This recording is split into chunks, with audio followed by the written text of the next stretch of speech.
అస్సలాముఅలైకుం everyone, అందరికీ మా అమ్మ వాళ్ళ ఇంట్లో లంచ్ మెను చూసేయండి. మా అమ్మ వచ్చేసి పచ్చిమిర్చి నిమ్మకాయ ఆవకాయ పెట్టారు. ఎంత టేస్టీగా ఉంది.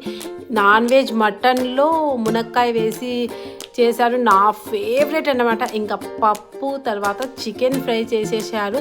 ఇక్కడ వచ్చేసి పాయాసం తాగేస్తున్నాను అన్నమాట. కొద్దిగా సర్ది అయింది, సో అందుకోసం ఇక్కడ వచ్చేసి చూసేయండి, హ్యాపీగా తినేస్తున్నాను. అమ్మ వాళ్ళ ఇల్లు అంటే ఇంకా హ్యాపీగా తినడమే కదా.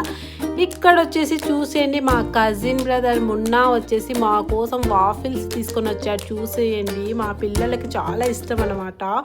అందుకోసం చూసేయండి, ఇట్లా వాఫిల్స్ అందరికీ తీసుకొని వచ్చాడు. చాలా తీసుకొని వచ్చాడు. ఎంత టేస్టీగా ఉన్నాయంటే చాలా చాలా డెలీషియస్గా ఉన్నాయండి. చాలా బాగా టేస్టీగా ఉందన్నమాట. చూసేయండి, మా మున్నా మనసు చాలా వెన్న అన్నమాట.